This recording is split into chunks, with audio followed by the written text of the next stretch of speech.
You're listening to Cards to the Moon, a podcast about trading cards from both a collector and investor perspective. We hope you'll stick around for the ride as we take a deep dive into the state of the hobby, share some hot takes, hopefully some useful advice, and fun stories along the way. Hey guys, welcome back to Cards to the Moon. This is episode 282, and I'm Clark from 5Card Guys on Instagram and on YouTube. You can also find me on 5cardguys.com. I'm doing this intro solo again because today we'll be playing a 1-hour joint podcast episode that I did with Paul Hickey of the Sports Card Strategy Show. We talk about a bunch of issues, including a listener question that borders on the idea of shill bidding, so you don't want to miss that. We also touch on some baseball prospects and rookies that we're high on. And then we discuss the advantages and disadvantages of listing your cards on auction versus listing it as buy it now. So yeah, a wide array of topics, which I hope you'll find interesting. But before I get into it, just a quick request from anyone who's been enjoying our podcast for the past 5 seasons now.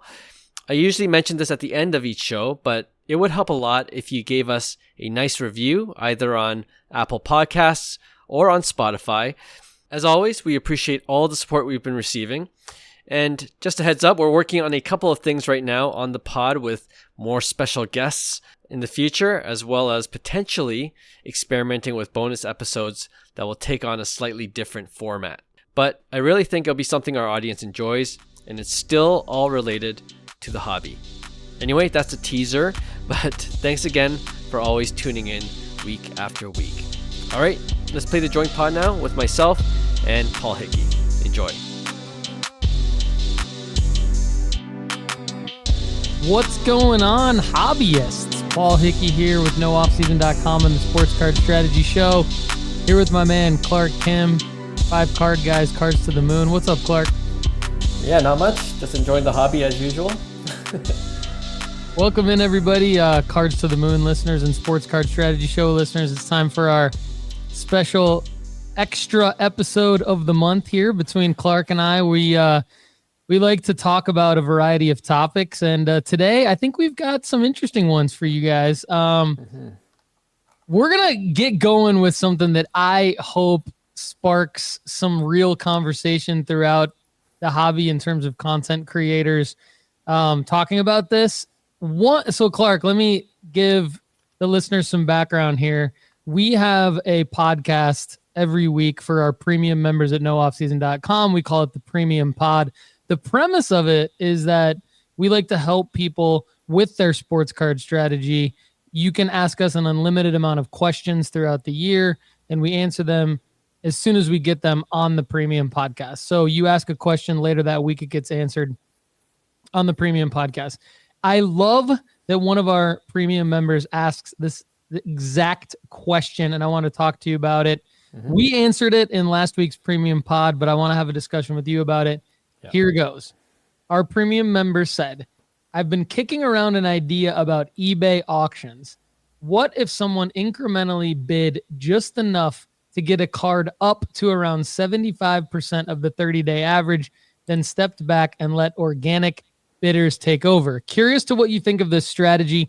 Do you see ethical concerns, or does it seem like fair game to leverage the eBay algorithm this way? Now, make no mistake about it.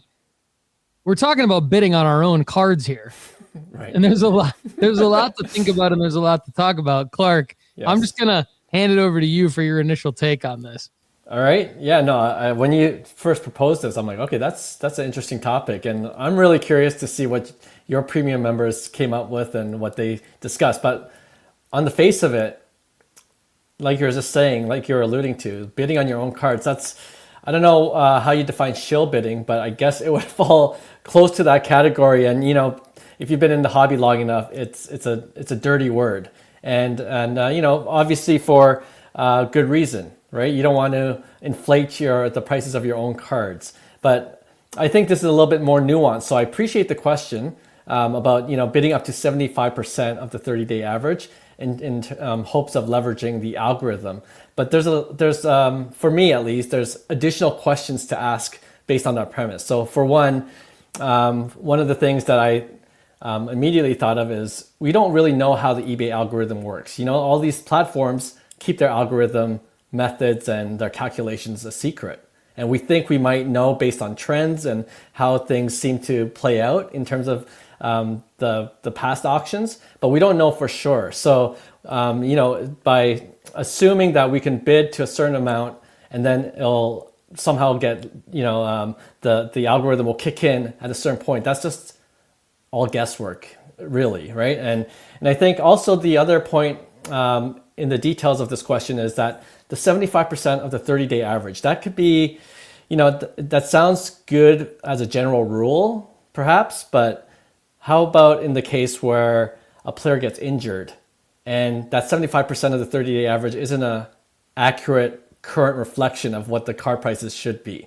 So you could be bidding thinking the 75% of the 30-day average is fair, but if there's an injury, that 75% of the 30-day average that you bid that day could be actually the high price for that card. And then what happens if you win that auction? Then you're kind of in the shield bidding controversy that you might, you don't want to deal with because hobbyists will get upset, and just like I said, for all the reasons that, I've mentioned off the top. So I think there's a lot of other questions to ask. If I'm trying to think of a solution in terms of, how do I get fair market value? Essentially, I think that's the core of the question for me. Like, you want to leverage as much as you can when you put things on auction. I know we're going to talk about this later on in the episode, but I think the core question is how do you get fair market value? And for me, even when I try to sell my cards that are maybe a little bit middle to higher in value, I usually go with a consignor that's well established and well trusted. That might be an easier way because you know that you'll get a certain level of eyeballs on the auction. And I think the more eyeballs you get, the more interest you get on the auctions is probably the best way to go. So that's kind of in a nutshell, my initial thoughts on this question. I'm curious to see what kind of questions you had and what kind of conclusions you came to. Yeah, first of all, I like your approach of asking more questions and just kind of opening up the dialogue here and to kind of dig into your two different areas. I mean, one being the algorithm, you made a good point. How does it actually work? We don't know, right? So it's almost like you would think that they would want the algorithm to work where they don't want this to happen. And so thus they would try to find so let's pick this apart, right? So to bid on your own card, you're not going to do it from your own eBay account that you've listed it as a seller. Right. I would think you would go create a second, third, fourth, whatever account using different email addresses.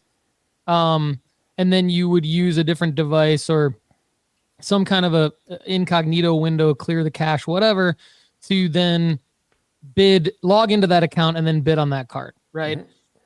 So if the algorithm truly is working well, I would hope that the algorithm is somehow accounting for those types of fake accounts, right, and not necessarily boosting a card based on just the number of bids, right? I would hope that I would hope that eBay would have an algorithm where they would dig into whose accounts are bidding on that card, if that makes sense, right?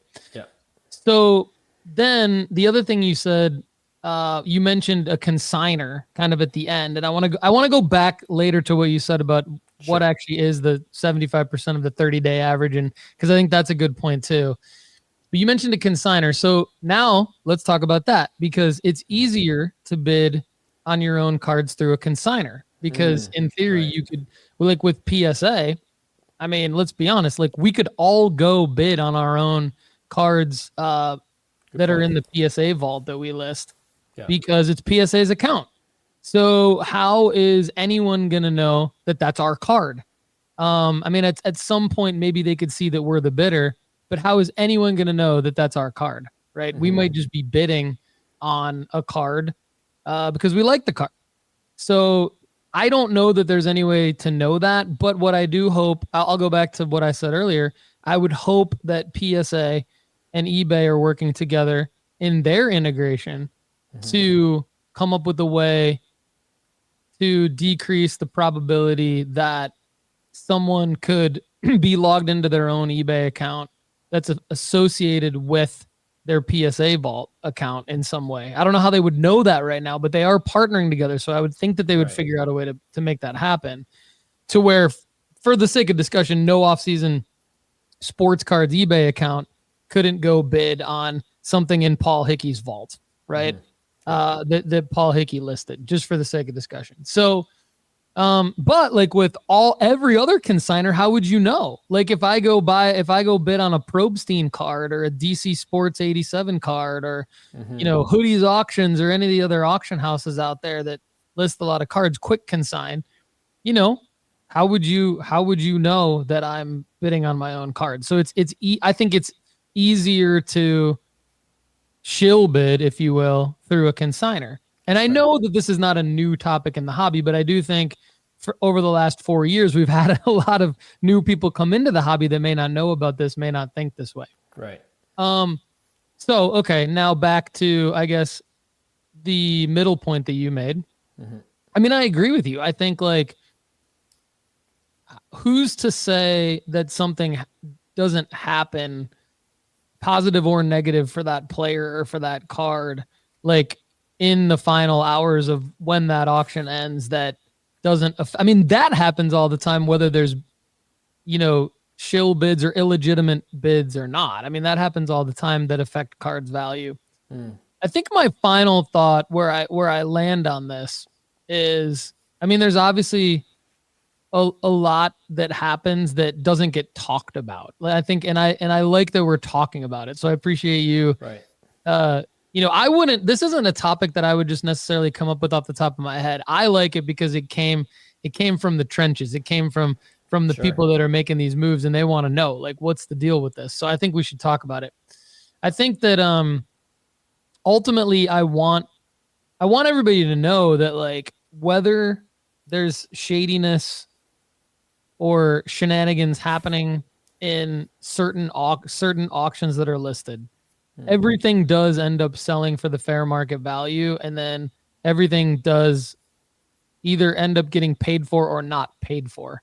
So someone could come in and counterpoint me and be like, well, Paul, it's not fair market value if there are shill bids in there. And I would probably agree, just because there would definitely be, I'd say 9 times out of 10, that would be a correct statement. Yes. So, but I think that, I think overall things are going to sell for their fair market value. So I think my answer to this person would be, and has been, I wouldn't do it.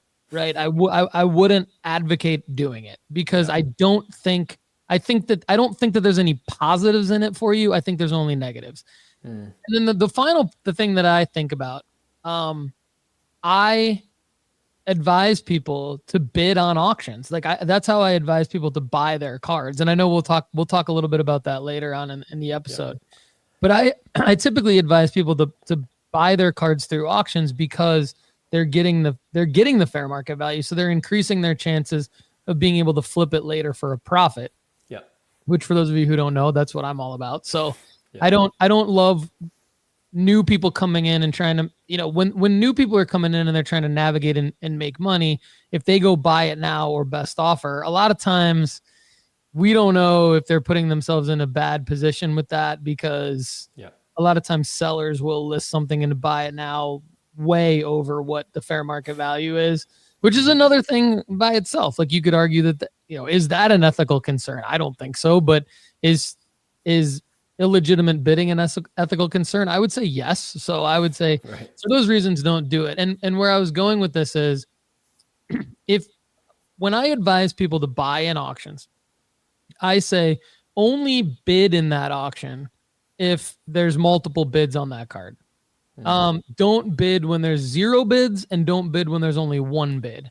And so I think if you reverse engineer that, you can't tell someone to bid on their own card. You can't tell someone that that's okay, and then also tell someone it's good advice to trust that those bids are legitimate when there's multiple bids on a card, if that makes sense. So I think that's my way of saying it's misleading everyone to only bid enough to get it up to 75% of its average comps in the last 30 days.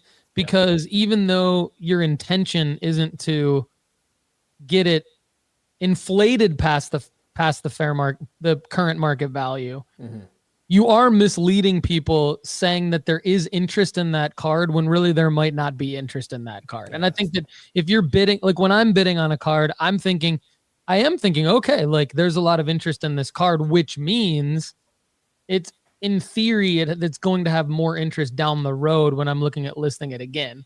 Yeah. So I don't want, I think that there's a lot of people who probably heard this question and just immediately were like heated and like, these guys better say there's no way. But I think it's real. Right. It's real talk. We have to think these things through. Ultimately, my answer is that for all of those reasons, it's very misleading. And I mean, I'd love to know if there's other people out there that know more than I do about how the algorithm works or how consigners sort of work with eBay or don't work with eBay to try to make sure that the bids are legitimate. I'd like to learn more about that too. Yeah, no, I mean, kind of to your point, just even talking about it, and I just share my initial thoughts, and then you coming back with the point that actually it's easier to shill bid in many ways if you consign your object. Like that didn't even cross my mind, but when you mentioned it, I'm like, oh yeah, that is 100% true. But yeah, at the end of the day, you want to sell your card at fair market value. And for me, just playing it out, to the extreme, if you were thinking of, essentially it's like being a little greedy with what you hope to get from your card. And that's why most shill bidders will bid on their own cards because they want to maximize their value any way they can.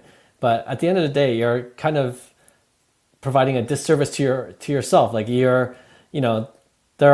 the one thing I love about the hobby is that we have some of the best detectives within the hobby, right? Like it's so hard to hide any shady business because they're like, hey, did you see this eBay profile? It has 0, option wins. And then people will just highlight it in the forums that, there are plenty of within the hobby. And it's hard to get away with things like that. So it's just going to cause you a more of a headache, and then if you get caught, you could get banned from the platform. Like, there was a whole, when PWCC existed, that whole story of, accusations of them shill bidding their own cards. And obviously they turned into Fanatics Collect down the road. But before then, they had to create their own platform because they got booted out of eBay. So even big companies and bigger players do get caught as well. And you got to deal with the repercussions. It's just not worth the headache. That's essentially my point.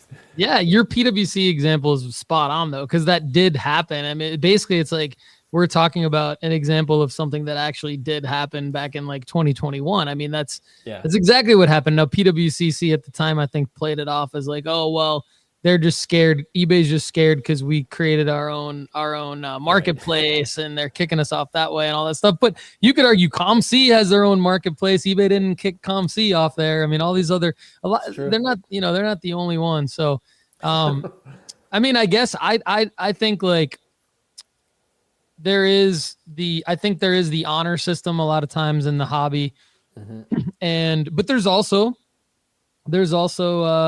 dark things that happen. So I think there's more light than dark, more positive than negative. But I think that it's a good discussion. So I'd love it if we end up turning this into some kind of a roundtable discussion with some other folks. But for now, good work, Clark. Appreciate that. Okay, well, I want to kind of hand it over to you here to talk a little bit about, I think probably your favorite time of year right now, right? I mean, baseball, love it. Opening day is here. Yes. It's opening week, opening month, and I wanted to talk about some guys that might be good buys, or not good buys, but like I kind of wanted to talk about James Wood first. I was just kind of scrolling through my Instagram feed, and I saw a post about James Wood, his card market doubling. And In particular, his 2022 Bowman Chrome First Prospect Auto in PSA 10 had sold in the buying season, December 4th, 2024. So what a great time to buy all sports cards typically. Yep. And then it recently sold at the mid-February this year, so just a couple months later for 460. So it went up from 214 to 460. And I like content like this. So I'll shout out We the Hobby and We the Hobby Cards for being the accounts that posted it. I like content like this because I think this is an achievable card. I don't know what the pop count is in the PSA 10, but they print obviously a lot of these first prospect autos that you can still get graded and things like that. So to me, it struck me as like, okay, what a great play. I mean, buying it during buying season when it's down and then selling it as the hype for baseball season kind of rises again. But then I thought, okay, I want to ask Clark about this because James Wood is a guy who, in my mind, has already had a couple selling markers. You know, he got traded in the Juan Soto deal to the Nationals, which was a selling marker for his cards. They went up a little bit. And then he has been called up. He's already made his major league debut, which is typically another selling marker.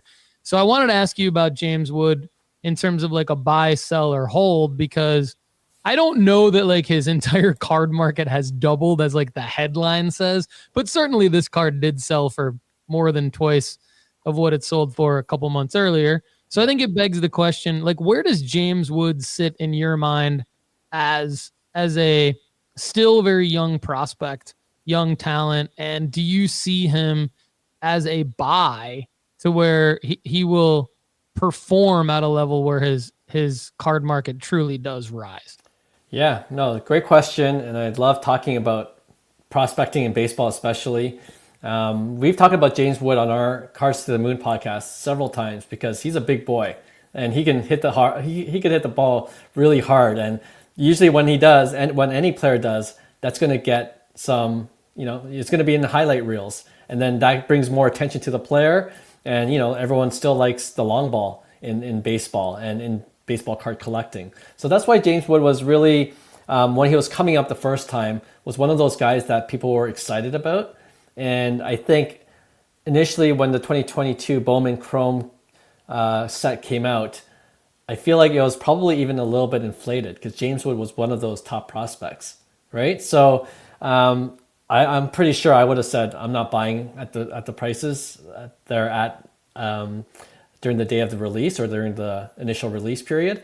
But then there was this kind of like, slow period. There's always an adjustment period with these young guys, but he still showed a lot of potential in the minors. And then when he was called up, and just like you said, with the trade, there was some more attention to James Wood, and then people start talking about his potential again. And with prospecting, I feel like the driver of value for all of these young players is potential, right? And if they haven't really shown what kind of tools they have, then people's imaginations go wild. They're like, okay, the potential could be, here's the ceiling for this player. So again, to your point with what you just said, he does have some major league experience now. So he does have a bit of a track record.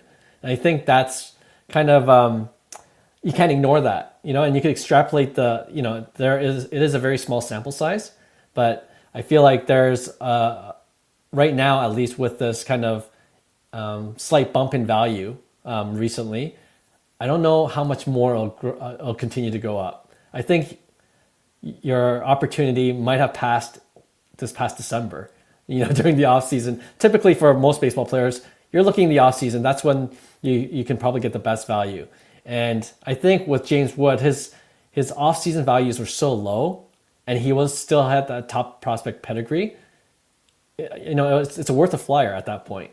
You can't, I wouldn't give up on James Wood at this point. So I might have, even if I saw his PSA 10 Chrome Prospect Auto at $200, I'm like, yeah, why not? Take a flyer on it. And then, there's hype going into the season. Washington Nationals are rebuilding. He's going to be a big part of that team. You could talk yourself into seeing a doubling of the price, which it did, and so now, where we are with the $400 mark, I think it's a little too late. You're going to have to hope that he actually hits 30, 40 home runs at this point, and it's not easy to do obviously, as a major league player that young. But who knows? But you're taking a risk. I think that's great advice. I think that happens a lot throughout baseball and also the other major sports where um, the player has to really, really do something special at a certain point for their cards to go up. Yeah. And playing the timing game of buying during the off season or during the low points in the year, and then simply selling when there's more interest or people start to get hype or talk themselves into possibilities is always a smart move. So for those of you out there, I mean, I would just say it may not be James Wood, but just take this pattern that we're talking about and then try to apply it next year, next December, to a similar type of prospect at that time. Just a couple things on James Wood. His 2022 Bowman Chrome first prospect auto refractor out of 499 in PSA 10 is the last sale was $700. And the average in the last 30 days is 776. So it has come down a little bit throughout March as we've led up to opening day. One card I wanted to ask you about, because I think you had mentioned this, not the James Wood version, but that this card for players is one that you look for, and that's his 2025 Topps flagship Real One Auto Raw. So this would be, for those of you not familiar with baseball cards, this is now his rookie card in 2025 Topps. And it's the Real One Auto Raw. It's last sale $208, right between $200 and $250 basically in the last 30 days. And that's a lot different than his 2022 Bowman, which is definitely the more desirable card because of it's his first card. But this one, he's in his Nationals uniform. We just talked about James Wood and his Bowman Chrome first prospect auto PSA 10 would be one that you would fade. I'll just ask you before we move on to the other players we're going to talk about. Do you feel differently about something like his Real Ones auto, or is that too new of a release? Do we need to wait for the hype on that release to come down a little bit too? What do you think there? Yeah, this is a personal rule for me. I love Real One autos, and because it's on card. Topps Heritage has it's a strong brand in my opinion for baseball cards. And I love Real One autos. I love Topps Heritage, but if it's $200, if it was $100, I'd take a flyer. It really is price dependent, I think, because I would fade the Bowman Chrome for all the reasons I just mentioned, but the Heritage is usually always much cheaper. And I thought before you said the $200 mark, I thought it would have been even lower, especially being raw. So I was surprised by that number. So I would, if it was like $100, maybe I'd take a flyer. I would consider it more so if it was more of an established superstar player like Bobby Witt Jr. Like, I don't want to pay the thousands of dollars for his first Bowman Chrome auto right now, but there might be a play with his Real One autos because they are cheaper, and I have just more confidence in Bobby Witt being one of those top 3 guys in the league, right? So I kind of put him in a different category altogether, different tier altogether. And with prospecting like James Wood and players like him, I would rather invest that money into something else. There we go. Fade James Wood, everybody. And not that James Wood isn't going to have a great season or great career. It's just, it's extremely risky. So yeah. I like it. All right, Clark, there were 2 guys that you wanted me to add basically to the show notes here. I'll let you do the honors here. Sure. Who are we talking about next? So we talked about this a couple of weeks ago on our pod, and I'm curious to see if you what you think of the points that I'm going to bring up in terms of the considerations you should take if you should buy or sell their players. And the 2 players we talked about were Roman Anthony, the Boston Red Sox top prospect, and Walker Jenkins, who's in the Minnesota Twins organization.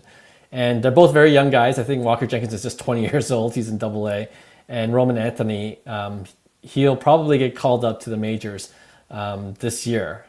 So I was mentioning with James Wood, he has a track record now because he's been in the major leagues for the past season and a half, 2 seasons. But these guys are still prospects and they haven't played an MLB game yet. So like I said before as well, the potential is what drives value. And Roman Anthony has been getting a lot of buzz lately because he had a great spring training this past couple weeks. And for me, when Hyung and I did a pick one segment, we had to pick which one we would rather invest in. I picked Roman Anthony, although his cards have also gone up the almost similar trend as James Wood. I think it's at 400, $500 now for his Bowman Chrome first auto, BGS 95, 10 auto. And it's doubled probably since the offseason, December. So $200. So it's kind of the same, but the main difference is he hasn't played an MLB game, and there's still this hype growing of him, like what he could do in the majors. And I think that drives value. And the reality is he'll probably disappoint at first because, major league pitching is very different than minor league pitching. But the hype is still there. The question is how much hype is left going into the season.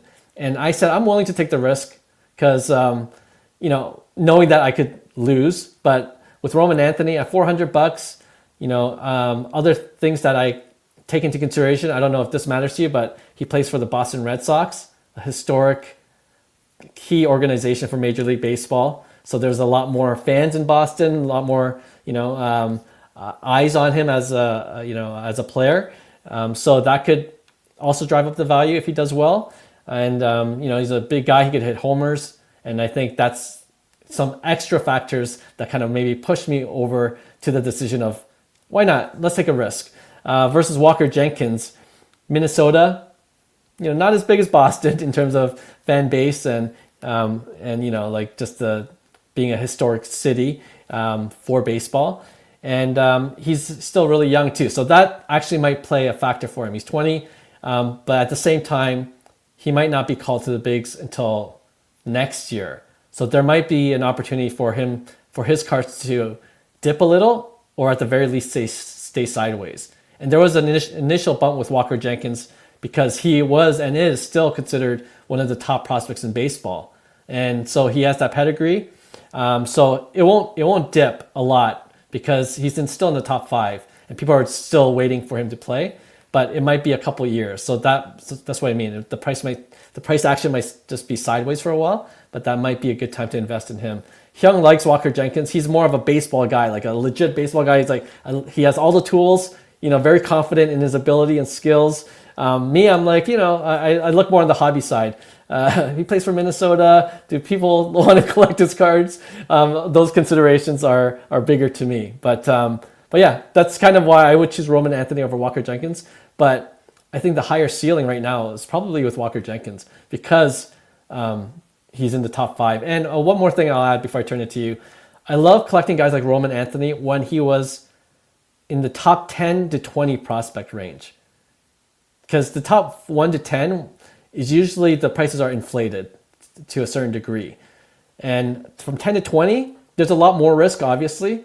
But you can see that top 10, 20 is like, who could possibly make that jump to the top 10 if everything breaks right, if they have a good spring training?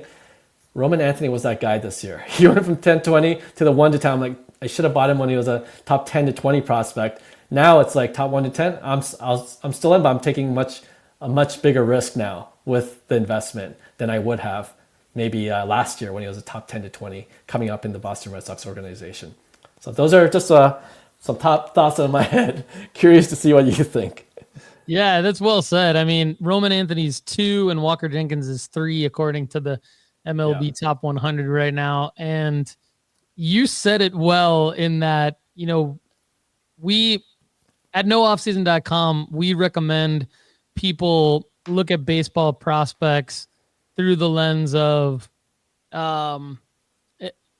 doing exactly what you said, which is look for guys that are big hitters, either outfielders, sometimes shortstops, sometimes other infield positions, and catchers are very, very rare. We've seen some catchers, obviously, in the past, the recent past, be at the top of the list, but for the most part, these two guys, slugging outfielders, right? And Yes. but buy them exactly what you said at the end. Like buy them when there's this pocket after their first Bowman Chrome autos have been out on the market for say 6 months, and people start to forget about them a little bit because they're out of the news cycle. Yeah. And they're not in the top 20 prospects on any of the major websites that publish top prospect information, because the baseball guys like Young are going to be the great resources to listen to when they're not in the top 10 or 20 prospects, to try and figure out who has the best chance to get to be a top 5 prospect. Right. I have personally been, I would say burned is like a strong term, but I have not crystallized the profits that I thought I was going to on guys like Jackson Holiday and Jackson Churio, but I have done much better on other guys that I've either gotten good advice and anticipated that they're going to be a top prospect and bought them ahead of time, like you're talking about.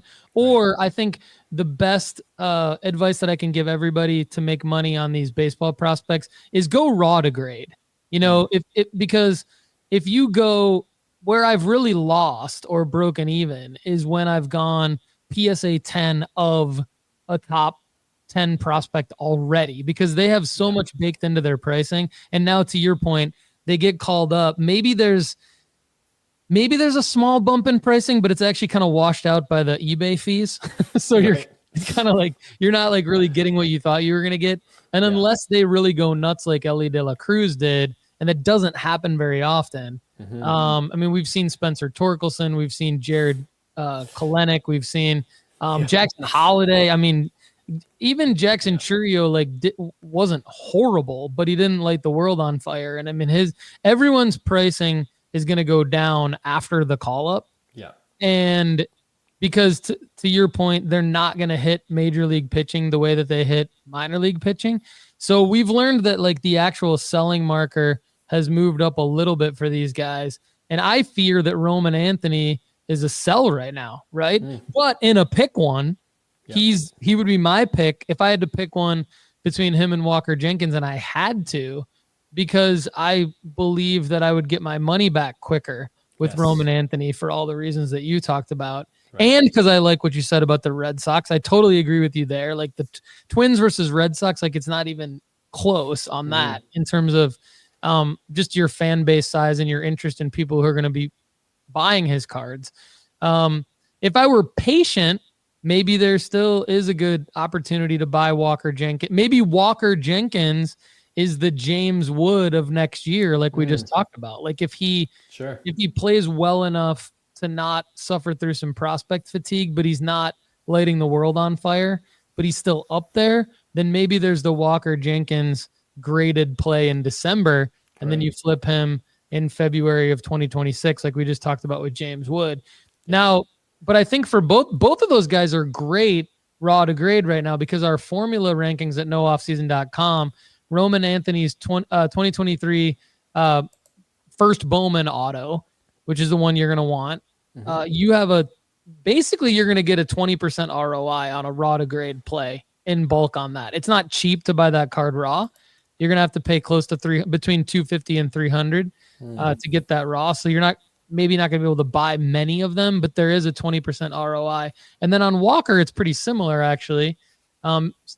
So props to you and Hyung for the really close pick one on that. I mean, Walker, you make 14% on the exact same card. So my advice to everybody out there would be, look at those two guys from a raw to grade standpoint. Because even if you don't get your card back from PSA for Roman by the time he maybe hits the bigs, you still, if it gems, you'll still make money on that. Right. And if it doesn't gem, you're probably not going to be out too much. Yeah. So, but I mean, baseball's super fun for me in terms of prospecting. I know everybody likes it, but again, I would say like, be careful. I mean, Clark and I share a brain on this. I would say be careful. Like, don't think that you're going to like make a ton of money either on like penny stock prospecting or even on going all the way to the top of the list. It really has to be like this. It really has to be timing the market. And I think and or raw to grade, right? So agree. But I like those two guys. I hope everybody does well on their cards. I hope they do well as players. But realistically, maybe one out of the two of them is going to do well, and the other one's going to be a flop just based on the odds. of what we Yes. see happen there. So, Agree. cool, man. So we alluded to this whole discussion earlier on during the first topic, but just wanted to hit a little bit on eBay versus Fanatics Collect, and kind of this will overlap / kind of go into a little bit of the auction versus buy it now discussion that I wanted to have with you, because I think that's really relevant at all times. But I'm going through the motions of trying to buy Arch Manning cards, and he for those of you who don't know, he's one of the 5 players that I'm kind of dialed in on for 2025. I believe that when August rolls around, he's going to be Texas's starting quarterback. It doesn't get much bigger than that from a college football standpoint. You got like a top 5 program. You got like the top last name in all of football history, basically, playing quarterback, the number 1 position. He has investable cards out. He's had investable cards out since 2023. I believe his most investable card that's achievable for everybody out there is his 2023 Prism draft picks Saturday Star signature. So that's kind of his first. That would be the equivalent of like his first prospect auto for Bowman, kind of a thing. And because he's Panini exclusive. So I was just kind of looking at this and I'm like, okay, this is interesting. So the same card sold for 2 drastically different prices, really within a week of each other. And the week doesn't really matter, right? Because it's the off season. There's no Arch Manning news. So there's nothing happened in between the sale of those 2 cards that would change the price this much. So you had an eBay sale of $2,500 for the PSA 10 of the card that I just mentioned.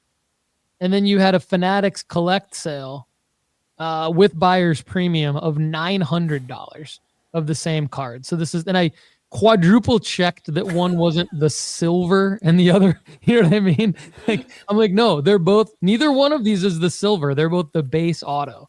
And so my thought is, we've seen some data. I'm curious to your guys' experience at Cards to the Moon.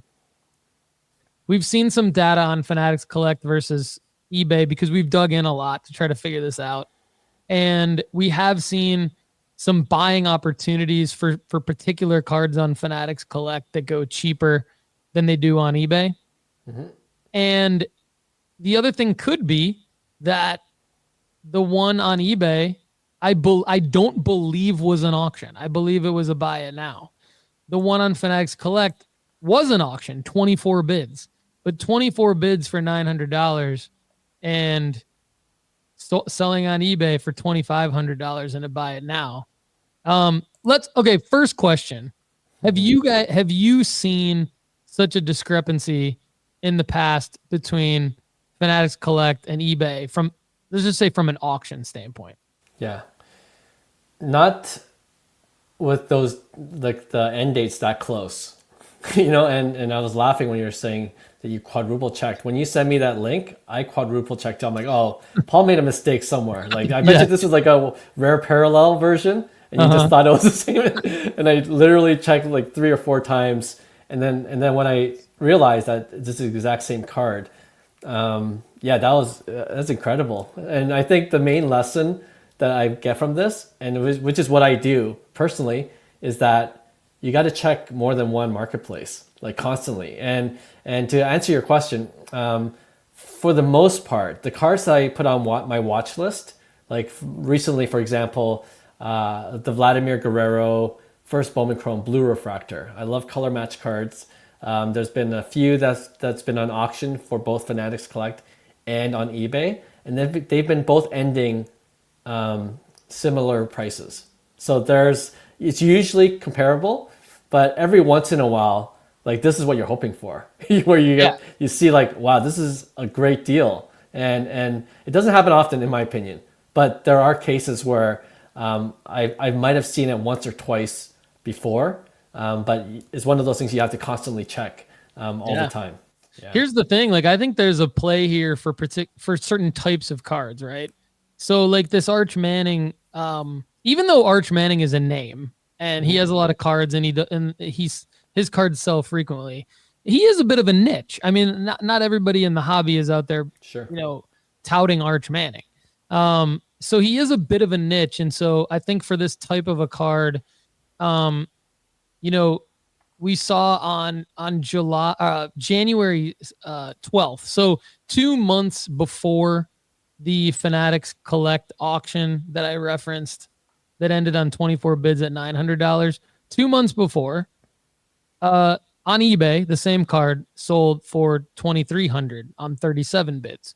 Mm-hmm. So the sale in between that was the one the same week that I mentioned that was the fixed price on eBay for $2,500. Mm-hmm. So the reason I bring that up is because while January is 2 months earlier than March, and then 2 months is a long time, I would still kind of argue it doesn't matter that much because it's Arch Manning, and really nothing happened with Arch Manning between January and March that should have changed it. So then I would say it is the marketplace potentially,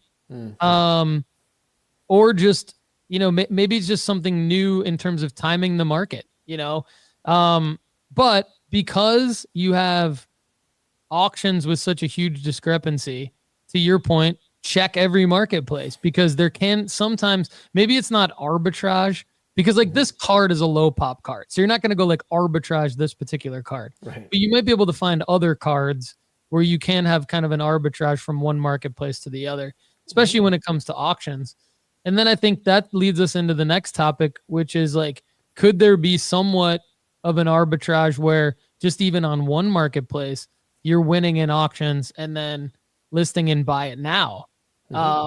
Because, that same thing's happening, not only with this particular card, but other cards as well, where you see, and one that I want to bring up real quick is Cooper Flag, his Bowman U Now card, number 1, just the base card. There's a bazillion of these graded PSA 10 that are out there. And I've seen sales over the last week, during March Madness here. We go from Arch Madness to March Madness.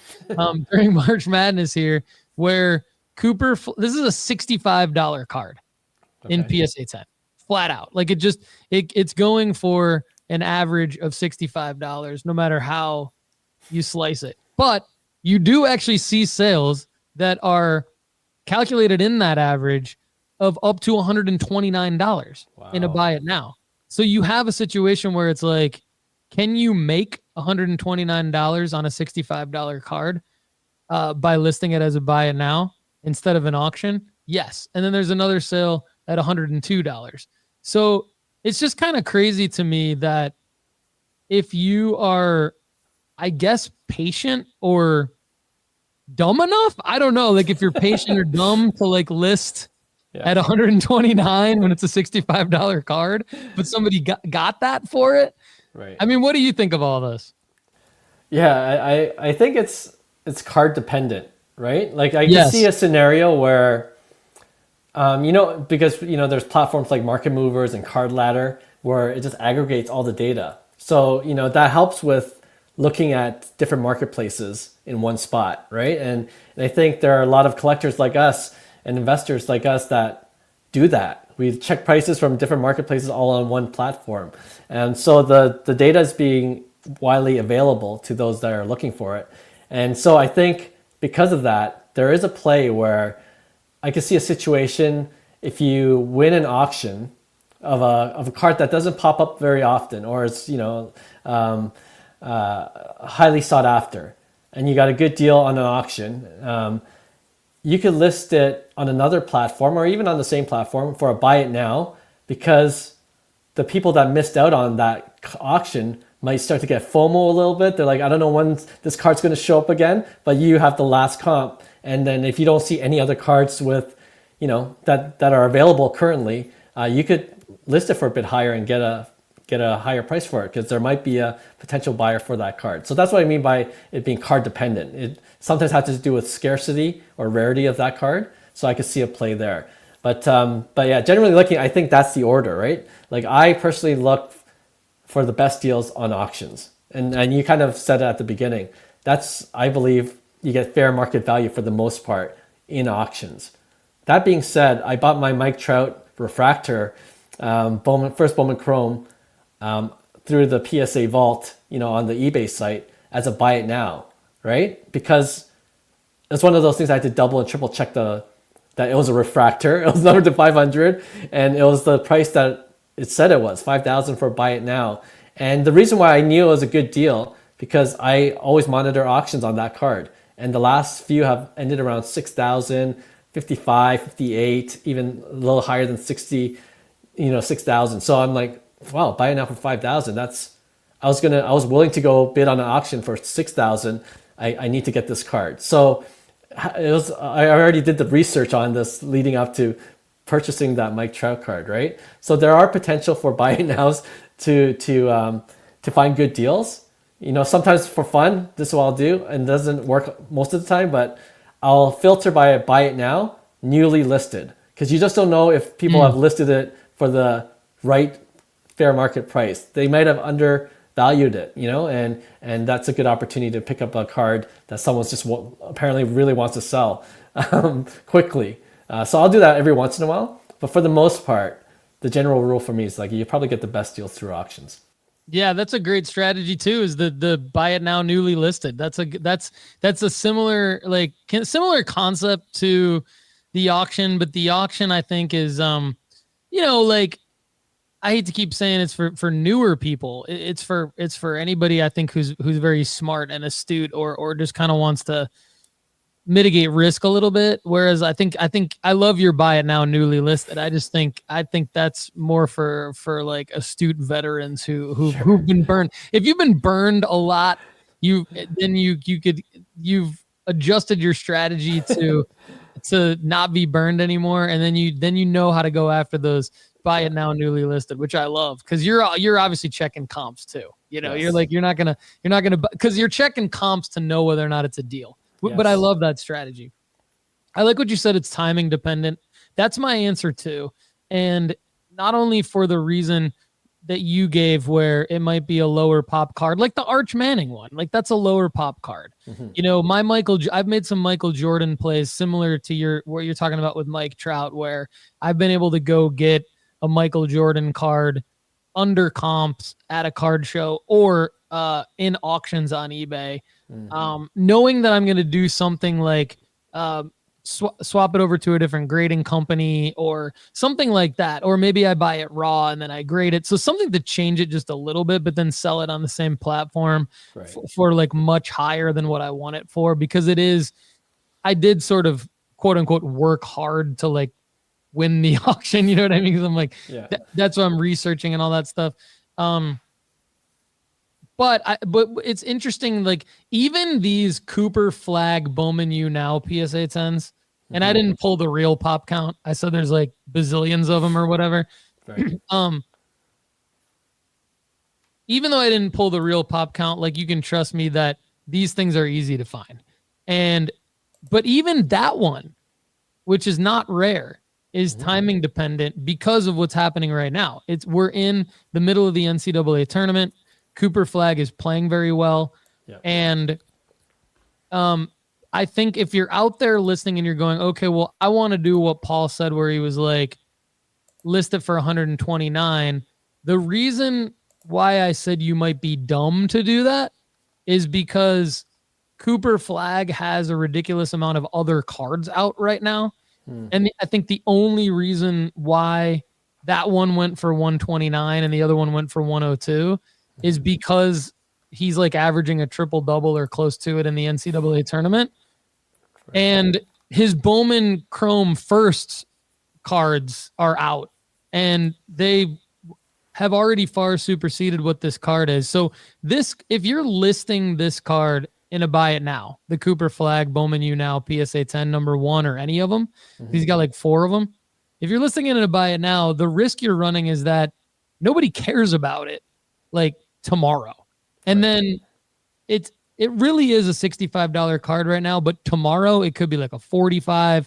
Pretty soon it's going to be a $35 card. If you list it on eBay at $129 to try to be greedy right now, even cards like that are timing dependent. I think you should be listing those in auctions.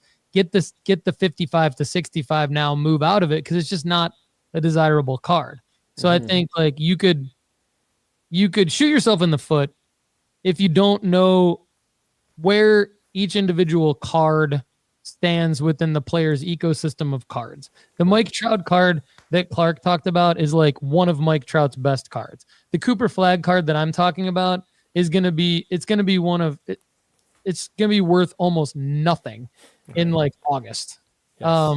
So like almost nothing, meaning like a PSA 10 will be going for like $25, which is the grading fee. Right. So timing dependent card dependent really is the punchline there. So auctions versus buy it now, it depends. But if you can get something in an auction, you've done your research, you know that it's a good deal, or you could get it in a buy it now if you know what you're doing. It's just sometimes you run the risk on a lower pop card if you buy it in a buy it now. That's probably, or even in a best offer accepted, that's where I've lost the most. Because even though maybe I was right about the player or the card being desirable, I didn't make any money because it was like so it was so rare, I guess, that I was the most recent comp like 6 months later.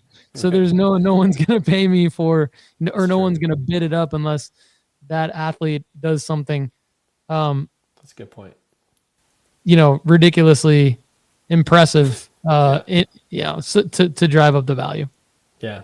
No, I'm glad you brought up that point too, because I with auctions, at least you'll know you'll sell by the end of the auction for the most part. Yeah, and buy it now. Like if sometimes I get lazy, I'll post something on buy it now, and then you have to monitor those prices, because there are times when a player does do really well and the card values go up, and then you forget that you listed it for a certain price, and then one of those I've been burned a couple of times where like, oh, that card sold, and then you realize, oh wait, the comps are much higher now.